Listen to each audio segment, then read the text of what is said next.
The first thing Corporal Dara Osai noticed about the Veth was that they moved like water poured uphill. She had been told, in the briefing 3 weeks before landfall, that the Veth were bilaterally symmetrical, roughly humanoid, and that they communicated through a combination of bioluminescent skin patterns and subsonic vocalization, that the translator implant in her jaw would render as something between spoken language and felt pressure. She had been told their homeworld's gravity was 1.2 standard, and that their olfactory range exceeded humans by a factor of 40, meaning they smelled you long before you said hello. She had been told these things in the flat, institutional tone that military briefings used to make the extraordinary sound procedural. What they had not told her was that, when a Veth moved, every articulation happened in a sequence that the human eye read as wrong, as if the signal from the brain arrived at each joint just slightly out of the order that physics suggested was natural. It made her stomach tight the first time she watched one cross the landing plaza. It made her grip the strap of her kit bag and breathe through her nose. She breathed through her nose a lot in those first days. The Coalition's forward liaison station on Vethari Prime had the look of a building that had been designed by committee on a budget, and then apologized for. Prefab walls the color of old teeth, corridors lit by strips that buzzed at a frequency just below the threshold of conscious annoyance, and a common area furnished with 12 identical chairs arranged around a table too small to be practical and too large to ignore. The human contingent was small. Dara, her senior officer Lieutenant Harlow Vance, 2 xenolinguists named Priya and Bikel, and a maintenance tech called Sujin who had made it clear on day 1 that she was here for the equipment, not the diplomacy. 5 humans in a station shared with a rotating Veth administrative staff of 11 on a world of 4 billion. The mission brief called it a cultural exchange and logistics assessment. In practice it meant, sit in rooms with aliens, learn to not flinch, and write reports about what you learned. Dara was good at not flinching. She had grown up in a neighborhood where flinching was the kind of currency you only spent once. The Veth assigned to work most closely with the human team were identified, in translated nomenclature, by function names: the analyst, the facilitator, the record keeper. The names reflected Veth custom, which held that an individual's social identity was their contribution to the collective, rather than anything as arbitrary as parentage or appearance. It took Dara a week and a half to learn to read the bioluminescent shifts that distinguished one Veth from another at a glance, the way human faces become legible with familiarity. Until then she went by posture and movement cadence. The one she came to call Gavith, borrowing the closest syllable cluster from the subsonic component of what the translator rendered as her designation, stood out for reasons Dara noticed before she understood them. She was by Veth standards wrong. This was the only word the translated gossip gave her. Dara picked it up in fragments, a lowered chrominance in a colleague's skin pattern when Gavith entered a room, the way other Veth positioned their bodies at a 3/4 turn rather than facing her directly, the nearly imperceptible withdrawal of any Veth who found itself standing adjacent to Gavith for more than a few seconds. The wrongness was physical and social at once, in the way that these things tend to be when a species' social hierarchies have had a long time to calcify into biology. Gavith's bioluminescence ran in patterns that were, by the Veth aesthetic standard Dara was slowly absorbing, asymmetric. The right side of her torso lattice pulsed in sequences that did not mirror the left. Her secondary limbs, what the translator called hands, though the anatomy was considerably more branched, moved in patterns that the other Veth read as imprecise, carrying connotations of low caste origin and unresolved emotional states. She was, by the structural beauty standards of her species, ugly. She was also, Dara would learn, the most precisely competent xenological analyst on the station. They met officially on the 4th day, in the room that had been designated for interspecies technical briefings. Gaveth was to walk the human team through the logistics framework they would be assessing, which involved a lot of dense data on atmospheric processing infrastructure, and what the translator rendered as priority corridors, meaning the traffic management systems that moved materials across Vethari Prime's surface. Priya and Bikel had their translation equipment out. Harlow Vance sat at the head of the table with the expression he wore when he was paying attention and trying to look relaxed, which he was not particularly good at. Dara sat at the side of the table and watched. Gaveth moved through the data display with the efficiency of someone who had spent years explaining complex systems to people who didn't want to listen. The luminescent patterns across her body shifted with each data point, and Dara's translator caught the corresponding subsonic layers, and between them she started to get a picture, not just of the infrastructure, but of the mind presenting it. Gaveth's briefing had no rhetorical fat on it. Every point was load-bearing. When she was finished, the silence she left behind her had the quality of something completed rather than something abandoned. "Can I ask," Dara said, while Priya was still reviewing her notes, "what the asymmetric pattern on your left torso indicates? The translator isn't giving me anything for it." The room shifted. Not visibly, exactly, but the quality of the attention in it changed. Two of the other Veth at the far wall rotated their bodies in the three-quarter turn that Dara had learned meant discomfort. Harlow Vance cleared his throat. Gaveth turned to face her directly. The pattern in question moved across her skin in a way that the translator rendered as a long pause. "It indicates that I am processing a response I did not anticipate having to make," Gaveth said. "Okay," Dara said, "you don't have to." Another long pause. Then, "It is an emotion your species might call wariness, or possibly recognition." Dara nodded. "I'll take recognition."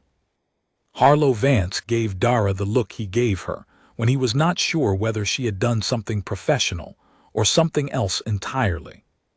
She had been getting that look from senior officers her entire career. She was used to it. After the briefing room emptied, Priya caught up with Dara in the corridor and said, low and quick, "The pattern thing, you could see that was a sore subject." "I could see it was a topic being avoided," Dara said. "That's different." Priya looked at her for a moment. "Is it?" "Usually," Dara said. After that, it became a habit.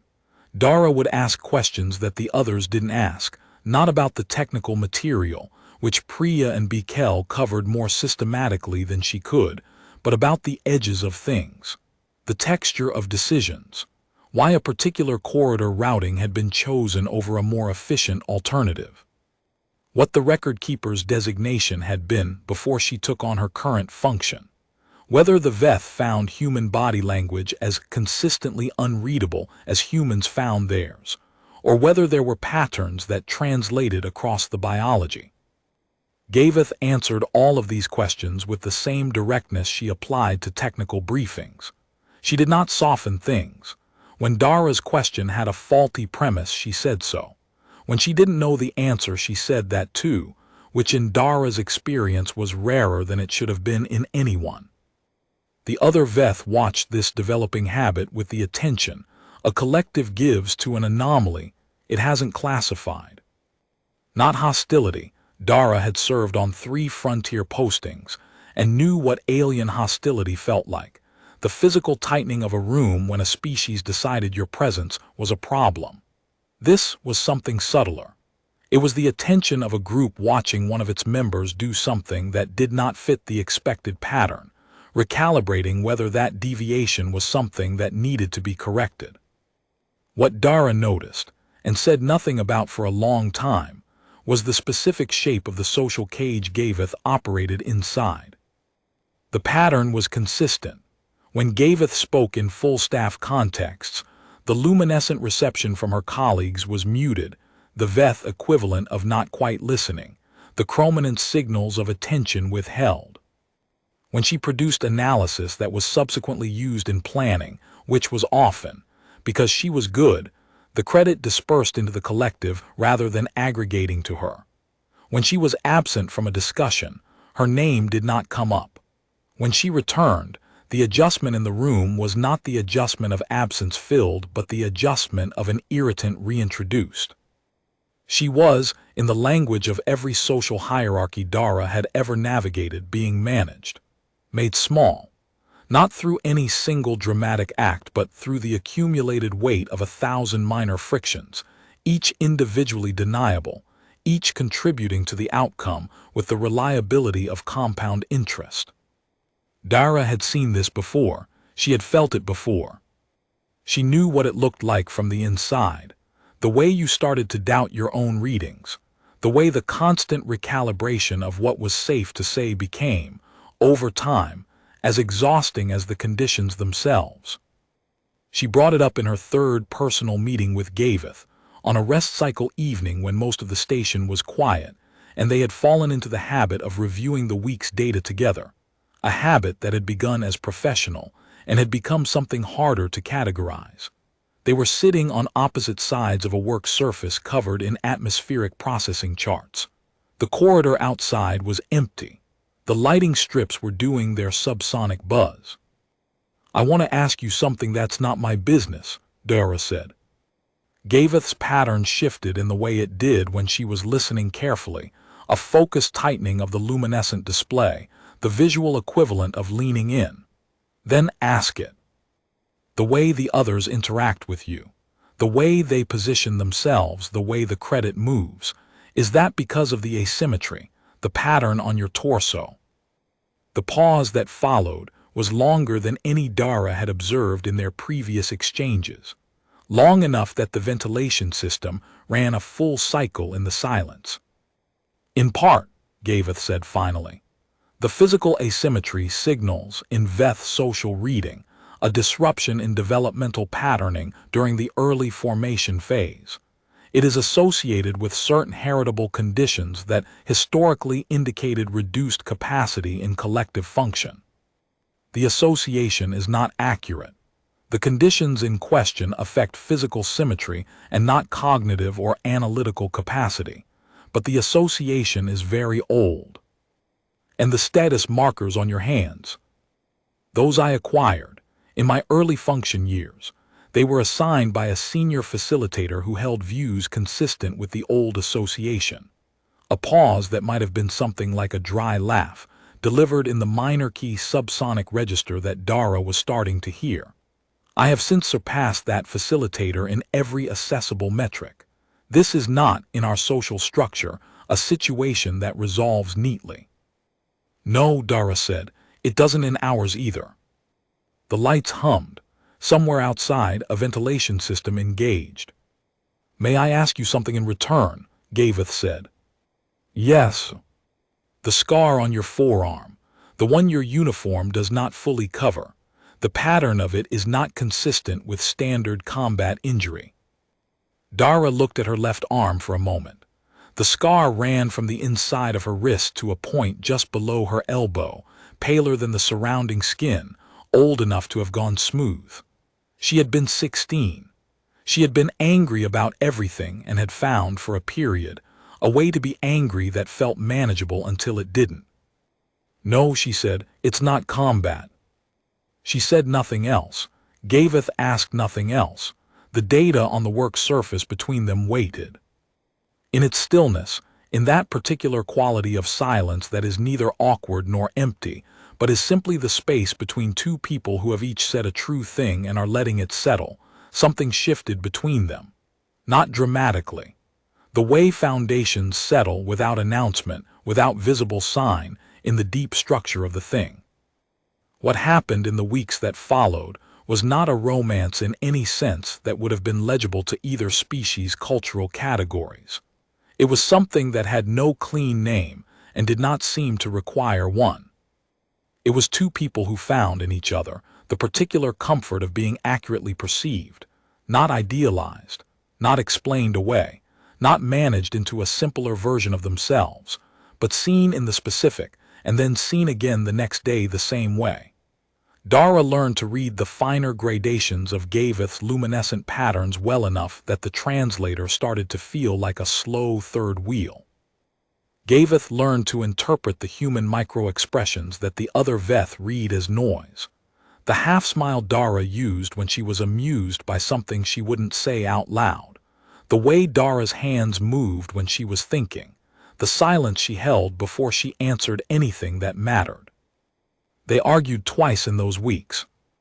Once about methodology, a routing analysis where Gaveth's precision and Dara's pattern-reading instinct came to different conclusions, and both turned out to be partially right, which was satisfying in a way that pure agreement would not have been.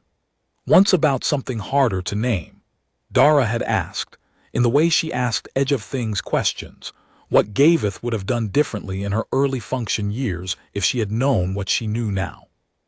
The answer had been long and honest, and had included, somewhere in its middle, a description of a period when Gaveth had stopped producing analysis entirely for 6 months, had simply performed the minimum required function, and held everything else still, because the cost of continued effort in conditions that refused to recognize it had become greater than the output was worth. Dara had listened to this without saying anything. When Gaveth was finished, she said, "That sounds like it took a long time to come back from." "Yes," Gaveth said, "it did. It is not complete." They sat with that for a while too. In the common area with Priya and Bikel and Sujin and Harlow Vance, the human team maintained the professional cordiality that the mission required. Sujin had made a discovery about the station's power regulation system that she described at great length over 3 consecutive dinners without anyone asking her to stop, because the specificity of her enthusiasm was, in its own way, comforting. Bikel was compiling a working lexicon of Veth subsonic registers that was going to be, he said, the foundational reference text for every xenolinguist who followed them to this sector, and he was probably right. Priya had developed a friendship with the Veth record keeper that operated in a precise professional register, and seemed, on both sides, to be exactly as much as either of them wanted from it. Harlow Vance ran good briefings and filed clean reports, and gave Dara the look at regular intervals and said nothing about it, which she respected.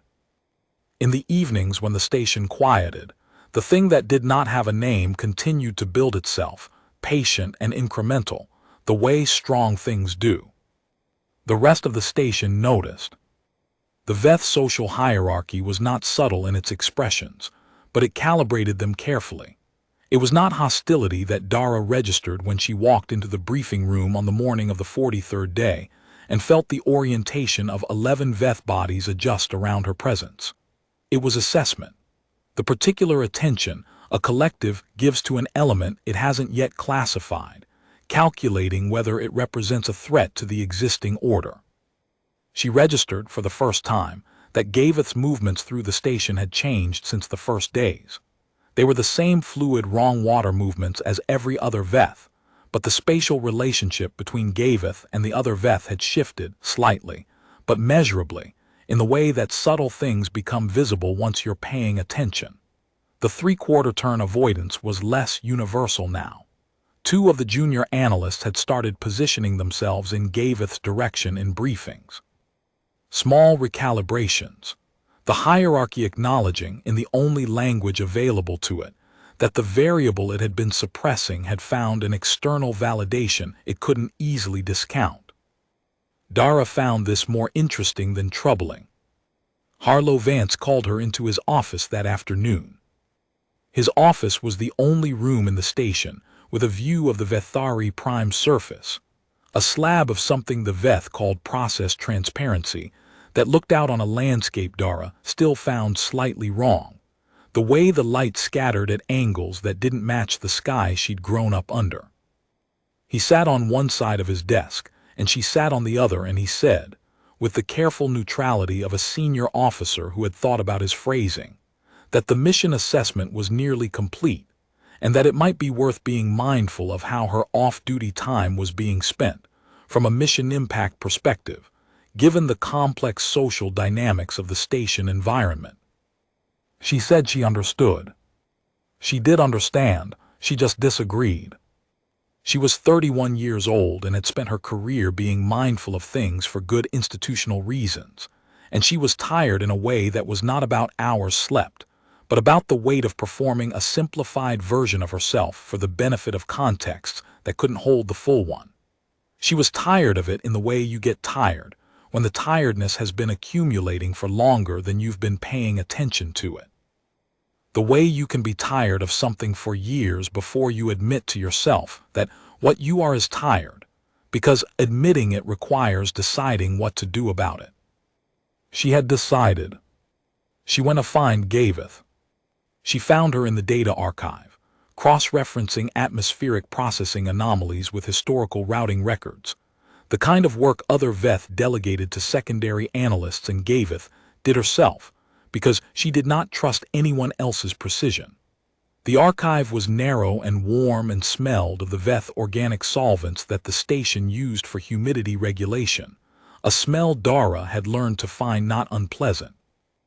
It was the smell of the place she had started to think of as the one room in the station that belonged to neither world entirely, and therefore to both of them. "Vance thinks I should be spending less time with you," Dara said, by way of opening. Gavith's pattern shifted. The translator rendered the relevant subsonic layer as, "I know." The facilitator expressed a similar view to me this morning, with additional context about the effect of external validation on suppressed social variables.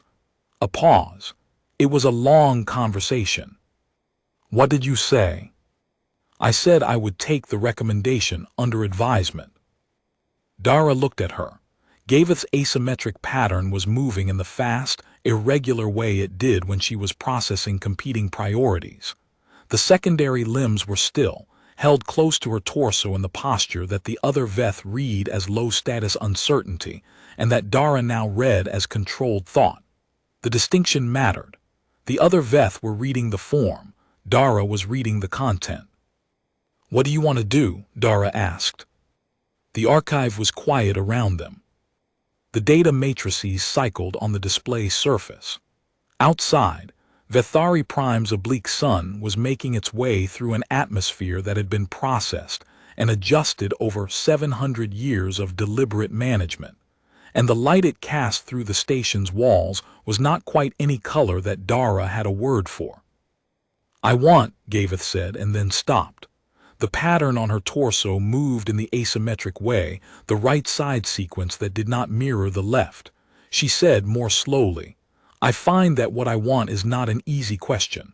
I was not often asked it." "I know," Dara said. "Me neither for a while." They were close enough that Dara could see the individual variation in Gavith's secondary limb branches, the subtle differences in coloration that she now knew meant a particular age and history of use. She was aware of the heat differential between their bodies.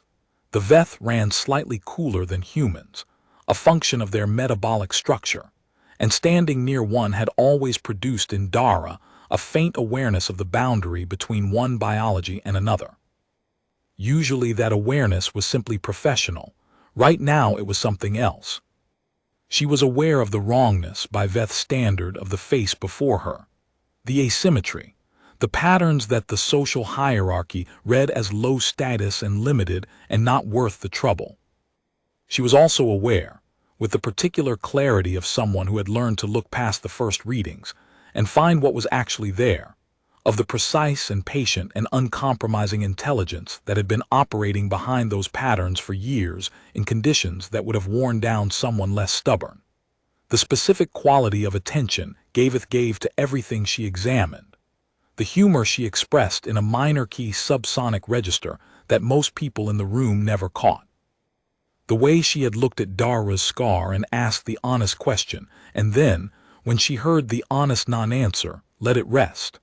The way she argued about methodology. The way she had described those 6 months of stopped work, not with self-pity but with the flat precision of a scientist reporting a result.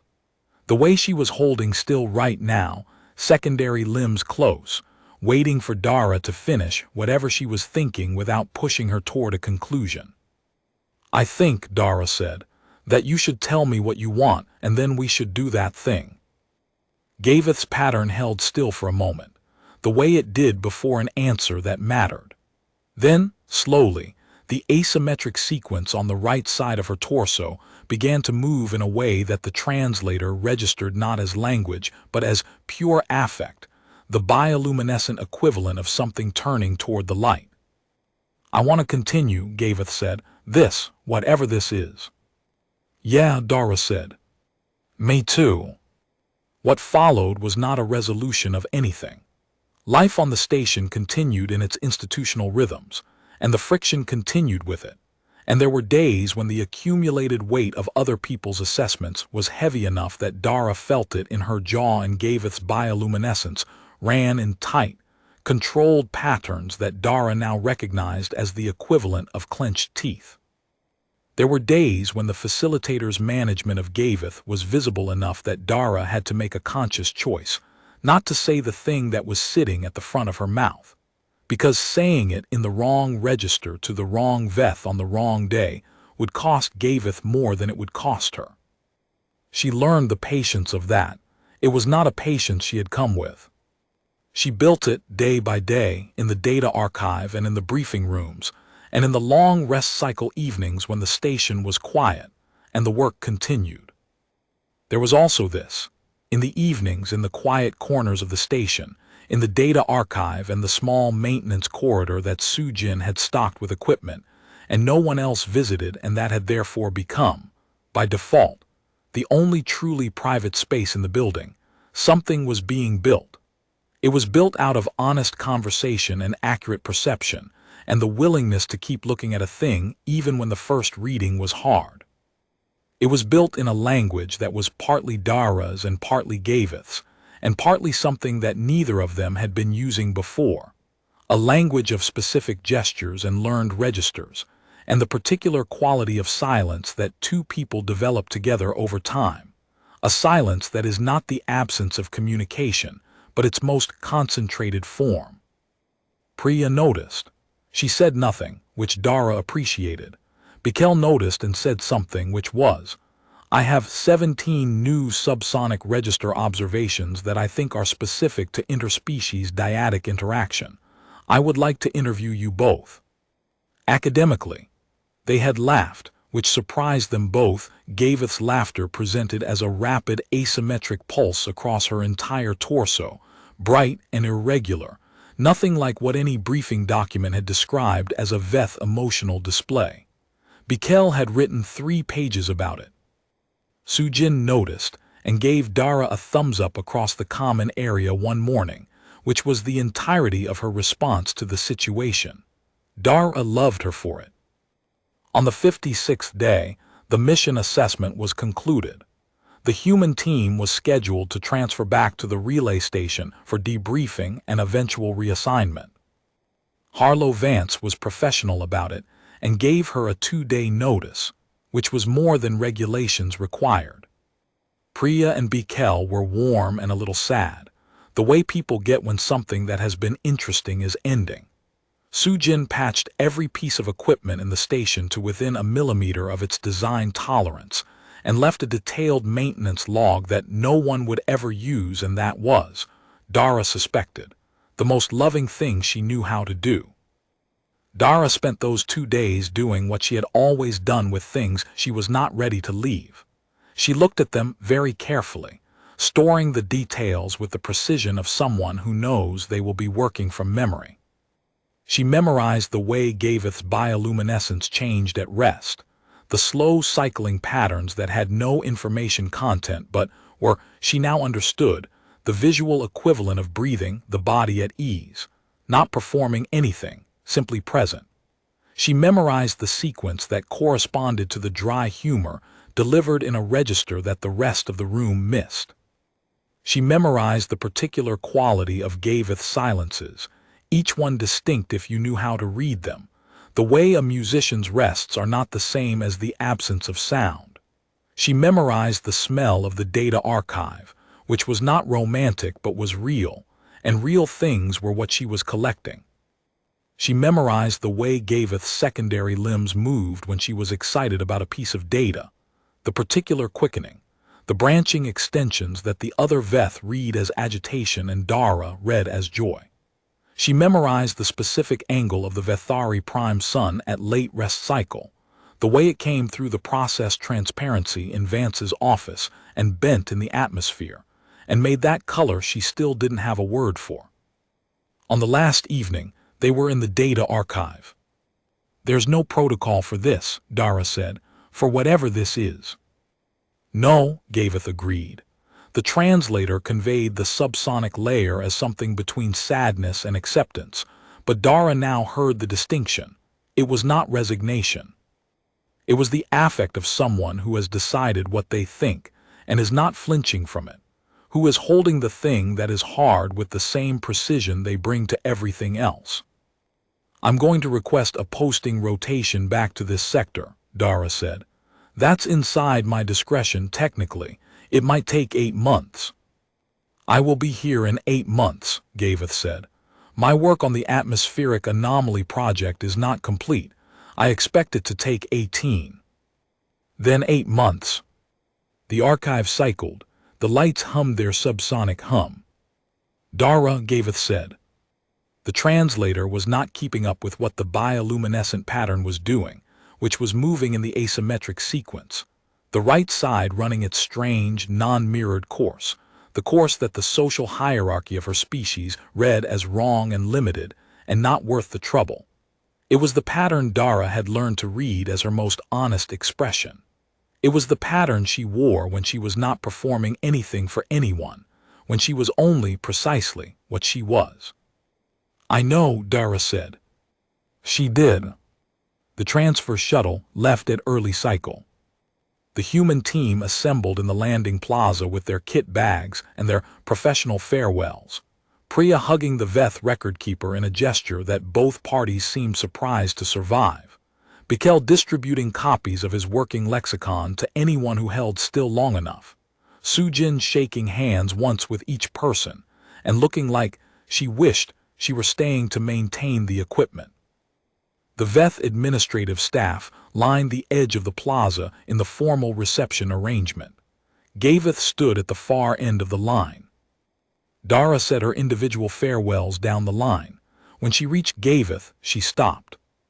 The rest of the plaza could see them. This was not a private moment. It was, actually, the most public moment they had had. Gaveth's pattern was in the controlled tight register. Dara knew what was under it. She said, in the Veth subsonic register she had been practicing with Bikel for 2 weeks, rough and probably grammatically approximate but accurate in the emotional content. 8 months. Gaveth's pattern broke. Just for a moment, the asymmetric torso sequence blazing bright in the Vethari morning, visible to everyone in the plaza, everyone doing the 3/4 turn politely not watching. Just for a moment, and then controlled again. But the moment had been there. The whole plaza had not seen it. Dara picked up her kit bag and walked to the shuttle. She spent the next 8 months writing reports in the institutional voice that bureaucratic life required, answering questions about atmospheric processing infrastructure that she had now learned more about than she had ever expected to, eating in common areas and sleeping in transit bunks, and doing all the small practical work of living in a body across distances too large to feel normal. She had the scar on her arm and the half-smile and the habit of asking questions at the edges of things, and she had, stored in the precise way she stored things she intended to keep, every detail of 56 days on Vethari Prime. She put in the rotation request on her 41st day back at the relay station, before she had fully unpacked. The approval came on her 90th day, which was longer than it should have taken and shorter than it could have. There had been a quiet campaign of institutional friction, she suspected, the kind that doesn't leave fingerprints, that operates through processing delays and resource constraints and the cultivation of doubt about mission priorities. She filed 7 follow-up requests and 1 formal review petition, and attended 2 meetings that were almost entirely about things other than the posting, and were precisely about the posting the entire time. On the 91st day, She had a 1-hour conversation with a coalition oversight officer who asked, with exquisite bureaucratic delicacy, whether she was confident that the interpersonal dimensions of the proposed posting would not compromise the mission objectives. She said, with the patience of someone who had been building patience for 8 months, "I am confident that the interpersonal dimensions of the proposed posting are the mission objectives. The entire purpose of a cultural exchange liaison is to build the kind of genuine interspecies understanding that cannot be generated by reports and briefings alone. I have built that. I intend to continue building it." If the coalition's position is that genuine interspecies relationship formation is a liability rather than an asset, I would like that position in writing. The oversight officer blinked at her for a long moment. "We'll process the approval," he said. She ran into Harlow Vance in the corridor the day before departure. He looked at her for a moment with the expression of a senior officer revising a conclusion, the expression she had come to associate with people who had held a position about her and were quietly conceding ground without wanting to make an announcement. "You're serious about this," he said. "I was always serious about it," she said. He nodded slowly. "The atmospheric project," he said, in a tone that was careful to be professional. "It's genuinely important work." "Yes," Dara said, "it is." He was quiet for a moment. Then, "The VETH social recalibration data that's been coming out of the station since your posting, Bickel's notes on the subsonic register shifts, the crediting pattern changes. The xenosociology people at the Institute are calling it a significant dataset." "Good," Dara said. Another pause. "Good luck, Corporal."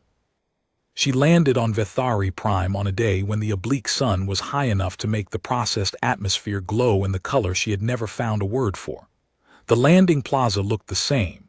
Pale stone, Veth moving in their wrong fluid way, the particular smell of the air that she had, somewhere in the 8 months, started to think of as arrival rather than strangeness.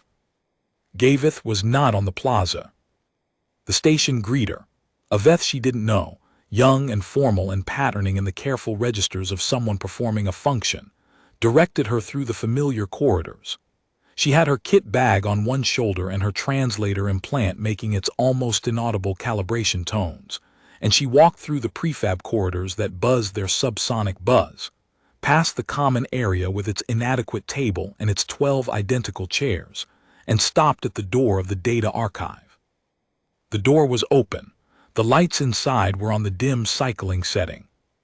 The atmospheric anomaly data was spread across 3 display surfaces, dense with notation, the kind of work that looked from the outside like chaos and was, she now knew, an architecture so precise that every element held up the ones adjacent to it. Gavith was at the center of it, secondary limbs still, bioluminescent pattern in the slow cycling rest-rhythm that had no information content. She turned when she heard the footsteps. The asymmetric pattern on her torso moved. The right side ran its non-mirroring course. The translator caught the subsonic layer and rendered it as language, but by now Dara was hearing the layer underneath, the one that wasn't language, the one that was simply the body presenting itself without performance. "You came back," Gavith said. "I said 8 months," Dara said. "You said 8 months." Dara set her kit bag down inside the door.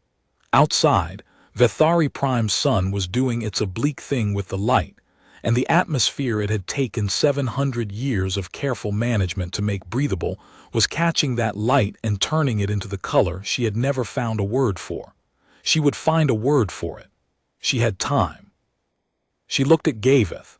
The asymmetric pattern, the secondary limbs with their history of use written into the coloration, the precise and uncompromising intelligence behind the bioluminescent shifts, the humor in the minor key subsonic register that most people in the room never caught, the particular quality of the silences that were each distinct if you knew how to read them. Wrong by the standard of Gavith's species, inconvenient by the standard of Dara's institution, not the obvious choice by any metric that required you to only look once. Dara had never been interested in only looking once.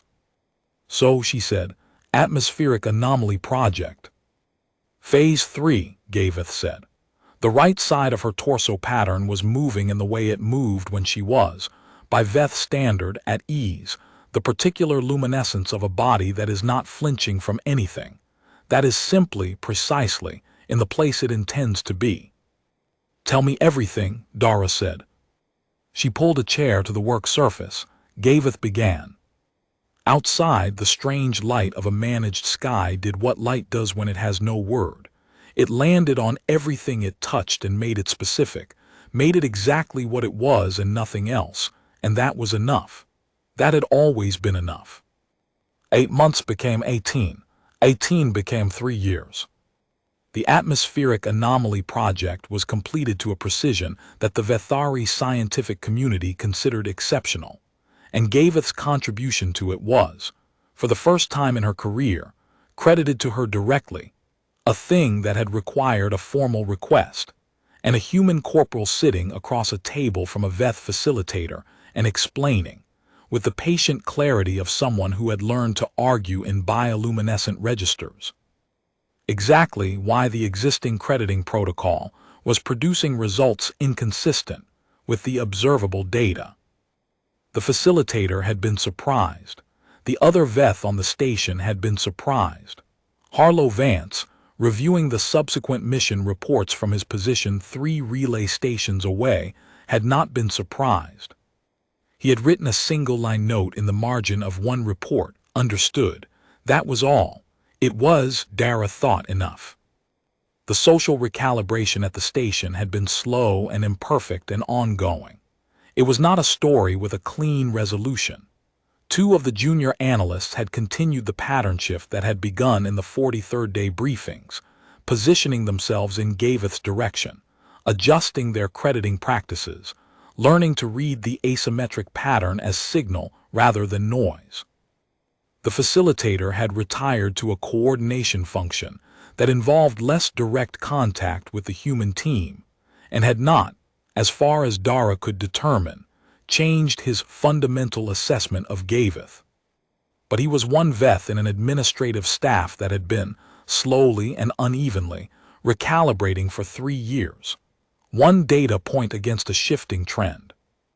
Gaveth had said, the night the project completion was announced and the credit was filed under her designation for the first time, that she was uncertain what to do with the experience. Dara had said, feel it, you don't have to decide what it means yet. Gaveth had been quiet for a moment, and then the asymmetric pattern had blazed in the way it had blazed that morning on the landing plaza, bright and irregular and not performing anything for anyone.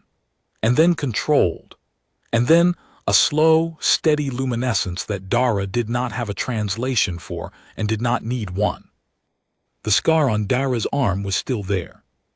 She had stopped covering it entirely, sometime in the 2nd year. Gaveth had traced it once with the tip of a secondary limb branch without saying anything, the way you handle something old that is part of the person you know and does not require to be explained. The gesture had been so precise and so careful that Dara had held very still, the way you hold still when something that has been a private thing is, for the first time, a shared one, and the sharing is handled well. She had breath through her nose. She had not flinched. The data archive had not changed much. The display surfaces were newer, the equipment was better, and there was now a second chair permanently at the work surface rather than pulled from across the room. Sujin had visited once, on a maintenance circuit, and had spent 4 days optimizing every system in the station while affecting complete disinterest in anything else, and had left a new maintenance log that was almost comically detailed and had, on its last page, a single handwritten line. Looks good. Sujin's assessment of things she approved of, Dara knew by now, tended toward compression. She sat at the work surface now, in the middle of Phase 4 of what had been the Atmospheric Anomaly Project, and had become, over 3 years of expanding scope and coalition interest, something considerably larger. Gavith's notation covered 2 of the 3 displays. The third had Dara's analysis, looser, more pattern-based, approaching the data from the oblique angles that sometimes caught what the precision missed. They had learned over 3 years that their analytical styles were more complementary than either of them had expected. Gavith's architecture held up everything. Dara's angles found the load-bearing elements that Gavith's structure had not yet placed. "You're doing the edge thing," Gavith said, without looking up from her display. "I'm always doing the edge thing," Dara said. "You found something?" "Maybe." She was looking at a routing pattern in the Phase 3 completion data that did not quite fit the model. It was a small inconsistency, the kind that was easy to explain as instrument variance, the kind that most analysts would note and file and move on from. The kind that, in her experience, was where the interesting things hid. Gavith looked up. The asymmetric pattern moved in the quick, branching way it did when she was switching attention, and then settled into the focused listening configuration. "Show me." Dara pulled the cluster toward the shared surface. Gavith examined it for a moment. Then her secondary limbs quickened in the movement Dara had spent months learning to read as excitement. "That's a third anomaly class," Gavith said. "We assume 2. "There's a third." "Might be." "It is." She was already in the data, already building the structural analysis that would tell them whether the anomaly was instrument error or something more interesting.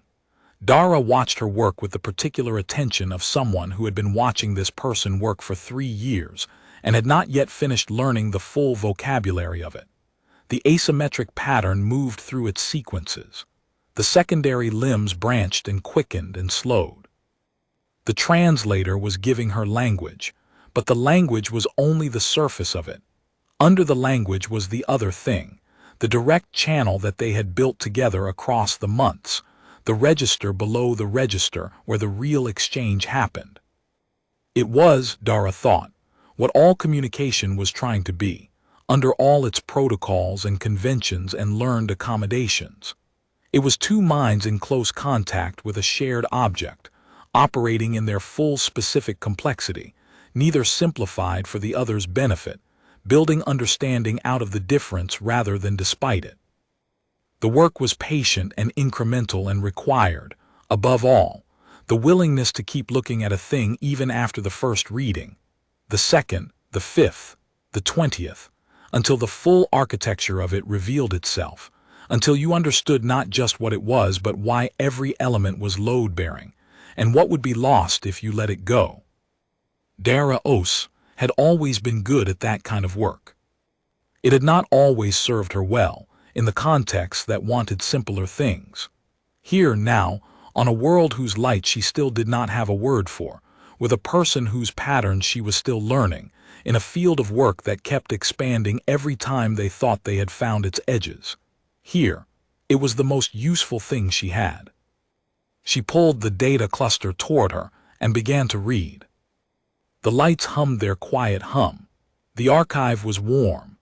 Gavith's bioluminescence moved in its asymmetric course, wrong by every external standard ever applied to it, precise and luminous and exactly, specifically itself. Outside, the strange sun of Vethari Prime did its daily work in an atmosphere that had been made livable through centuries of patient collective attention, and the light it cast was the color with no word, and Dara was still trying to find one, and that was fine. Some things you don't need the word for while you're still in them. She was still in it. She stayed. The third anomaly class took 14 months to fully characterize.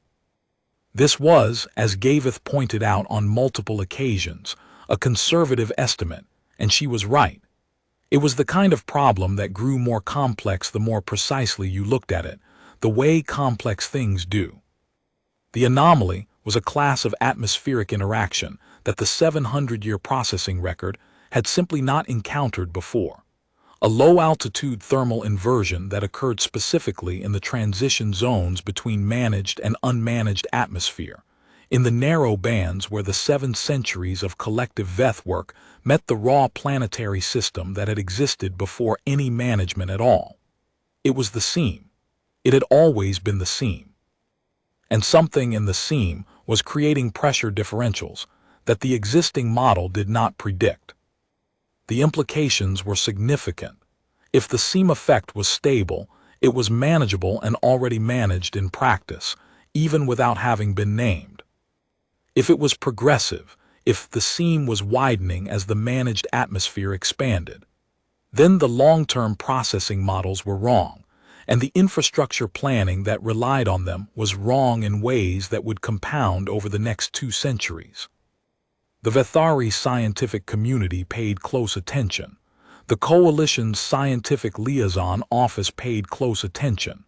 Harlow Vance sent a message that said, in its entirety, "You should have been a scientist." Dara had written back, "I'm a scientist, I'm also a corporal. These are not in conflict." There was a period, around month 7 of the anomaly characterization, when the analysis required more computational power than the station's archive systems could provide, and Gaveth spent 3 weeks on site at a Veth research facility 400 kilometers north of the station. Dara filed her own analysis remotely, and did not sleep well and wrote 17 messages that she did not send and finally sent one that said, "The 3rd anomaly class is still anomalous without you here. So is everything else." Gaveth had sent back, in a notation system she had developed over 3 years of their collaboration, a hybrid of written Veth data notation and the shorthand Dara used in her field analysis, a language that existed nowhere else in the universe, a single sequence that translated as 14 days remaining. The seam is complex, but it holds. Dara had read that 3 times. The seam is complex, but it holds. She had thought about all the things that sentence could apply to, and then she had gone back to her field analysis and worked until she was tired enough to sleep. Gaveth returned at the end of 14 days, not 15. Dara met her in the corridor outside the archive. The Veth administrator, who had been walking Gaveth from the landing bay, took in the 2 of them with the tilted body attention that signaled registering something for the record, and then continued down the corridor with the Veth grace that was still, 3 years in, slightly wrong to Dara's eye and entirely right to her other senses. 14 days, Dara said. "I told you 14 days, Gaveth said. The archive was as they had left it. The 3rd anomaly class was still on the central display, mid-characterization, waiting. They sat down and the work continued without ceremony, which was the most honest version of a return Dara knew how to make. Not the declaration of something resumed, but the resumption itself. The thing in motion, staying in motion. Around month 11, Bikel came back. He came back as part of a new exchange program that the Xenosociology Institute had established specifically around the kind of data that had been coming out of the station. The interspecies dyadic interaction register analysis, the social recalibration patterns, the crediting behavior shifts. He arrived with a larger lexicon and a research agenda that would take 3 years, and a junior researcher named Offenheim, who spent her first 2 weeks on the station watching everything with enormous calm eyes and writing notes that she did not share. On Offenheim's 15th day, Dara found her in the corridor outside the archive and said, "You're trying to figure out what the thing is between me and the analyst." Offenheim looked at her with the particular composure of a person who has been waiting for the conversation. "I'm trying to figure out what to call it, for the paper." "Does it need a name for the paper?" "A category, maybe. The translator data shows a 17-register communicative vocabulary that appears to be dyad-specific. That is, it exists only in exchanges between you and Gaveth designation, and nowhere else in the documented interspecies record." She paused. "That's not a finding we expected." "No," Dara said, "I don't imagine it was." "What would you call it?" Dara thought about this for a moment. The lights buzzed their familiar subsonic buzz. Somewhere in the archive, Gaveth was working. The seam effect data was processing on 3 displays. I'd call it what happens when 2 people pay enough attention to each other for long enough in a universe that mostly asks everyone to pay attention to other things, Dara said. You'll figure out the academic nomenclature. Offenheim wrote something in her notes, then she looked up. Can I ask the asymmetric luminescence pattern? Do you find it aesthetically? Yes, Dara said. Offenheim wrote something else. I wasn't finished with the question. I know, Dara said. The answer is still yes. The paper that Bickel and Offenheim eventually published in the Coalition Journal of Xenological Studies described the station as a site of what they called emergent interspecies relational vocabulary, the spontaneous development, across extended close contact, of a communicative register that exceeded the capacity of standard translation protocols and represented a genuine third language, not human, not Veth, but built from both, specific to the 2 people who had built it. The paper was careful and measured, and cited its data with the precision that Bickel had always brought to this kind of work. The data it cited included, among other things, the asymmetric bioluminescent sequence that Dara could read without the translator by the end of the first year, the 17-register dyadic vocabulary, the hybrid notation system, and what Offenheim described, in a footnote that became somewhat famous in xenolinguistic circles, as a sustained communicative exchange of approximately 40,000 separate interspecies instances, representing the largest documented example of genuine, interspecies mutual legibility in the Coalition's contact record. 40,000 instances. Dara had not counted, she had just kept paying attention. The Atmospheric Anomaly Project published its final phase in what would have been, by Dara's home calendar, the spring of her 4th year on Vethari Prime. The seam effect was progressive but manageable. The models had been wrong, but not catastrophically, and the infrastructure planning corrections were within the range of the Veth collective's existing adaptation capacity. It was good news, the kind that arrives quietly and without ceremony, the kind that matters most over time. Gaveth received the completion citation, by name, by designation, with the full formal credit that the Vethari scientific community accorded significant contributions, in a small ceremony that the other members of the station's administrative staff attended. The facilitator was not present. The 2 junior analysts who had been recalibrating their practice for years were present, and their bioluminescent patterns were in the reception register that signaled genuine recognition. Dara stood at the back of the room and watched. Citation was in Veth, and the subsonic register carried the full weight of it, and her translator caught approximately 90% of the content, and she caught the rest directly. When Gaveth received the citation, a physical object, a formal notation on a material that the translator rendered as permanent record substrate, meaning she would carry this for the rest of her life, her pattern moved in the asymmetric sequence. The right side blazing, not controlled, not contained for anyone's comfort. Present. Exactly that. Dara breathed through her nose. She did not flinch. She had not flinched from this thing in 4 years, and she did not intend to start. That evening in the archive, she found the word. She had been looking for it for 4 years. The word for the color of the Vethari prime light, the oblique sun color that the processed atmosphere produced, the color she had been storing under no word yet in the catalog of things she intended to name when she knew them well enough. She had been reading the seam effect data, and she had reached a particular calculation in the atmospheric modeling, the value that described the exact spectrum of light that passed through the seam between managed and unmanaged atmosphere, the specific band of wavelength that was neither the Vethari natural nor the 700-year managed, but was instead the product of the seam itself. And there it was. Not a color that existed in any language she had grown up with, not a color that the Veth had a single word for either. A seam color, the color that existed specifically at the boundary between two things that had been long in contact. She wrote the number down. She had the number. She would find the word or she would make one, which was how words got made. Gavith looked over from her display. You found something. I found the color, Dara said. The one in the sky, I know what it is now. Gavith was quiet for a moment. What is it? It's the seam between the managed atmosphere and the planetary system underneath.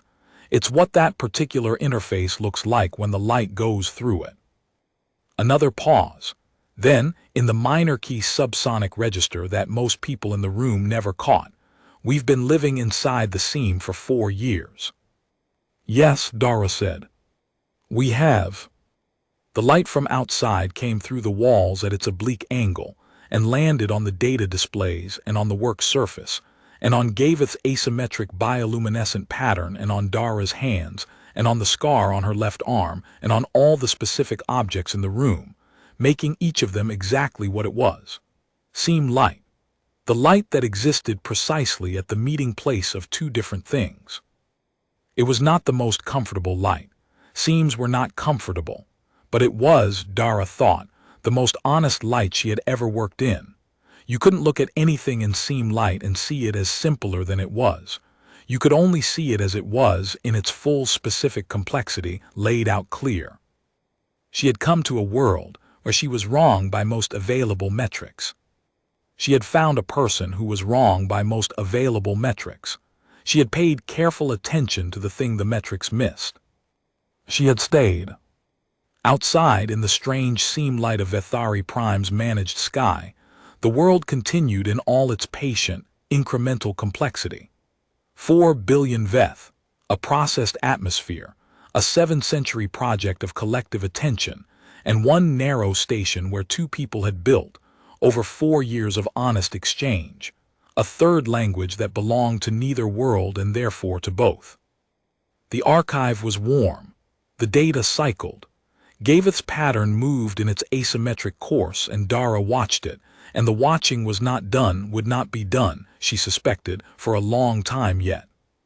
She pulled the next cluster toward her. She began again.